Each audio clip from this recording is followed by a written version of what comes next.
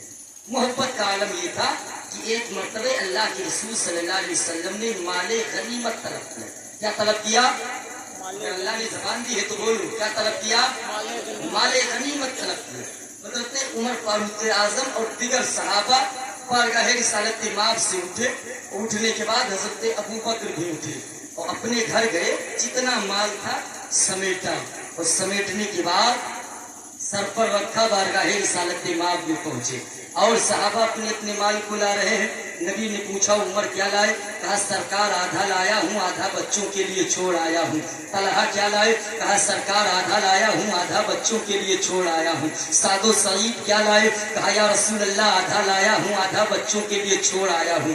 میرے نبی مخاطب ہوئے, ارشاد فرمایا اے ابو بکر صدیق تم کیا لائے ہو؟ کہا یا رسول اللہ گھرتا کی جتنا مال تھا, سرکار گھر میں جتنا خزانہ تھا, یا رسول اللہ سب لے آیا ہوں. میرے نبی مسکرائے, ارشاد فرمایا ابو بکر بچوں کے لیے کیا چھوڑ کر کے لائے ہو؟ اہل خانہ کے لیے کیا چھوڑ آئے ہو؟ عرض کرتے ہیں یا رسول اللہ پروانے کو چراغ بلبل کو پھول بس, صدیق کے لیے ہے خدا کا رسول بس. یا رسول اللہ سب کچھ لے آیا ہوں, سرکار آپ کو خدا کو گھر چھوڑ آیا ہوں. حضرت سیدنا ابو بکر صدیق کی محبت دیکھو. اللہ کے رسول صلی اللہ علیہ وسلم ہے, مدینہ منورہ کی سرزمین ہے. میرے سرکار مدینہ کے گلیوں سے گزر رہے تھے, تب تک ایک چیخ آئی. اللہ کے رسول صلی اللہ علیہ وسلم کھڑے ہو گئے. حضرت سیدنا ابو بکر صدیق رضی اللہ تعالیٰ عنہ موجود نہ تھے, دیگر صحابہ سرکار کے ساتھ موجود تھے. میرے سرکار اس چیخ کو سن کر کے ٹھہر گئے. چیخنے والے کی آواز ایسی تھی کہ در و دیوار کراہنے لگے تھے. چیخنے کی آواز ایسی تھی کہ ہر آدمی کی آنکھوں میں آنسوؤں کے قطرات آ گئے تھے. جو چیخنے والا یہی کہہ رہا تھا احد احد, یعنی اللہ ایک ہے, اللہ ایک ہے, اللہ ایک ہے.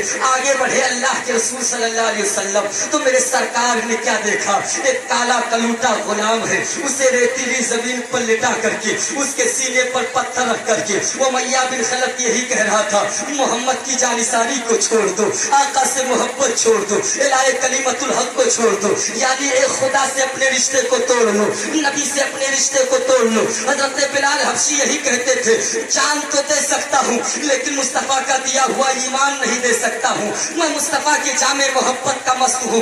یہ وہ نشہ نہیں جسے تلسی اتار دے. اللہ کے رسول صلی اللہ علیہ وسلم کی آنکھوں میں آنسو آ گئے. غیب دار رسول صلی اللہ علیہ وسلم نے ارشاد فرمایا کون ہے جو حضرت بلال حبشی کو آزاد کرائے؟ جو بلال کو خرید کر کے آزاد کرے گا اللہ اسے جہنم سے آزاد کر دے گا.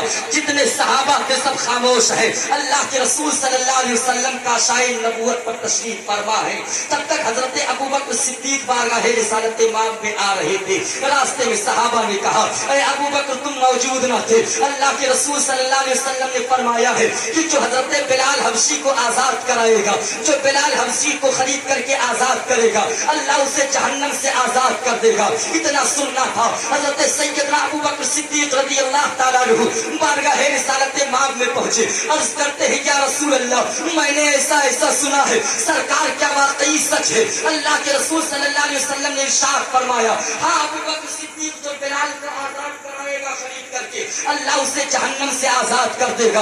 اتنا سننا تھا. حضرت سیدنا ابو بکر صدیق آگے بڑھے. اللہ کے رسول صلی اللہ علیہ وسلم نے ارشاد فرمایا اے ابو بکر جب بلال کو خریدنا تو میرے دولت کو بھی بلال کے خریدنے میں لگا لینا. حضرت سیدنا ابو بکر صدیق رضی اللہ تعالیٰ عنہ ہے امیہ بن خلف کے پاس پہنچے. اور پہنچنے کے بعد آپ نے اس کے غلاموں پر نظر ڈالی. حضرت بلال حبشی پر جب نظر پڑی حضرت سیدنا ابو بکر صدیق فرماتے ہیں یہ بتاؤ امیہ بن خلف بلال حبشی کو آزاد کرنے کے لیے تو کیا لے گا؟ اب امیہ بن خلف سوچنے لگا حضرت سیدنا ابو بکر صدیق کے پاس سب سے چالاک و مدبر غلام ہے, اس لیے ان کے بدلے میں اس غلام کو میں طلب کروں گا, میں مشک کو طلب کروں گا, میں مشک و عنبر کو طلب کروں گا, میں ہیرے جواہرات کو طلب کروں گا, اور جو مانگوں گا حضرت سیدنا ابو بکر صدیق دے دیں گے. وہ اپنی فرمائش کرتا رہا آپ اپنے غلام کو ان کے بدلے میں دیجئے, مشک و عنبر ان کے بدلے میں دیجئے, ہیرے جواہرات ہدایت ان کے بدلے میں دیجیے. حضرت سیدنا ابو بکر سب کچھ دے رہے ہیں اور حضرت بلال حبشی کو آزاد کیا اور خریدنے کے بعد جب آزاد کیا تو آپ فرماتے ہیں او نادان, اگر ابو بکر سے پوری دولت آج ان کے لیے مانگ لیتا تو ابو بکر ان کی آزادی میں پوری دولت دے دیتا. میرے سرکار آزاد کرا کر کے حضرت بلال حبشی کو آقا کی بارگاہ میں پہنچے. میرے سرکار نے فرمایا ابو بکر تم نے غلام کو خریدا آزاد کیا, لیکن میں نے کہا تھا بلال کو خریدنے میں قیمت مجھ سے بھی لے لینا. حضرت سیدنا ابو بکر صدیق عرض کرتے ہیں یا رسول اللہ, جو